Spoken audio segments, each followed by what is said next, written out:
आपकी पार्टी का official handle tweet कर रहा था उन वीडियोस को और चटकारे ले रहा था, मेरे कपड़े के रंग पर हल्दी कह रहा था, और आप मुझे यहाँ सफाई देने बैठे। सुन लीजिए अंजना जी, अंजना जी, ये आपके लिए शर्म की बात होनी चाहिए कि आपकी पार्टी के वेरीफाइड हैंडल से ट्वीट किया जा रहा है। पूरे देश में आज लोगों ने कहा है, उन पर सवाल खड़े करने में लोगों ने सवाल लोगों को आज भी रोंगटे खड़े हो जाते हैं। ये जो बिहार हक उस पर जवाब दीजिए। मैं वो पत्रकारों का आपने बात कहा तो पत्रकार पर तक कल ही मैं देख रहा था जिस तरह से आपके राबड़ी जी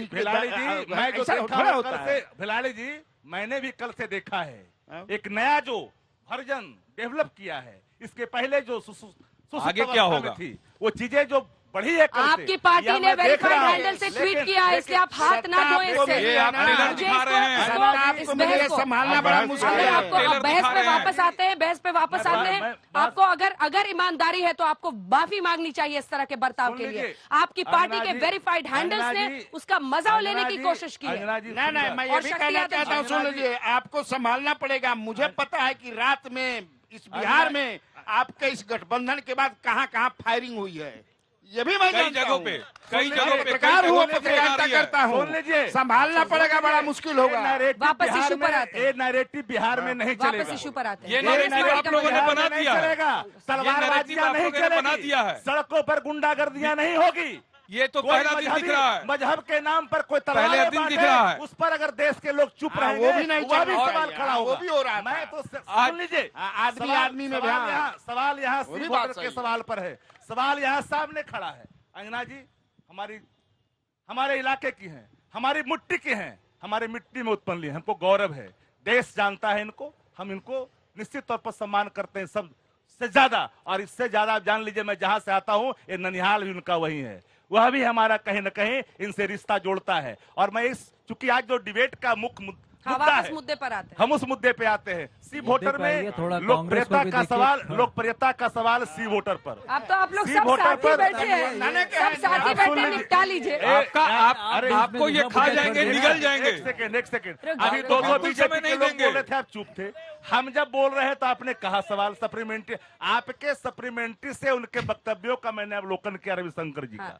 सवाल यह है, मैंने सुना नहीं, लेकिन आपने जो सप्लीमेंट्री की वही मेरे लिए पर्याप्त था उनके वक्तव्यों के अवलोकन के लिए। हमने कहा कि सी वोटर की जो आप फलाफल आपने बिहार के अंदर दिखाई है, बिहार का है, लोकप्रियता हमारी गठबंधन की एकता को और सुदृढ़ करेगा। हमारी परिकल्पना इस बिहार को उन्नति की दिशा में। 19 विधायक वाले हैं तो उनको बोलने नहीं दीजिए। नहीं, हमें ये तो 5 लोग में नहीं बोलने दे रहे हैं, 3 लोग में नहीं बोलने दे रहे हैं। दूसरे नंबर को दो व्यक्ति को दे दिया आपने बोलने के लिए, एक फॉर्मर यूनियन मिनिस्टर को दे दिया और आपने बीजेपी को दे दिया। ये सवाल नहीं है, बगल में बैठे हुए हैं। देखिए एक लाइन में मैंने कहा, बिहार से जो सवालें उठी है, बिहार से जो सवालें उठी है, देश को एक नई दिशा देगा।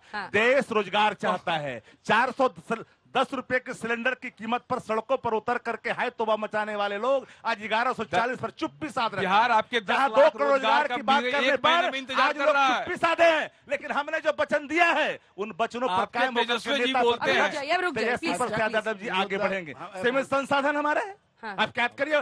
That time prime minister was late honourable Vajpayee जी।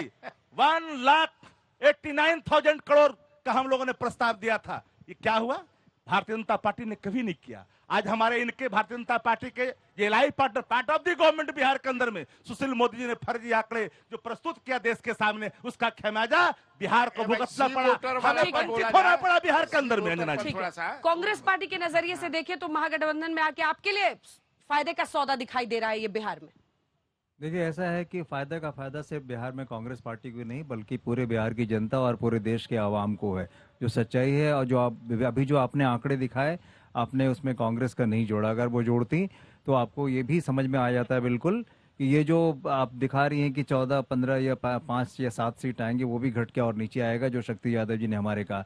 तीसरी बात, अंजना जी, मंच संभालना आपकी जिम्मेवारी, आप इस मंच की संचालक हैं, तो सबको समान मौका मिलना चाहिए, एक बात।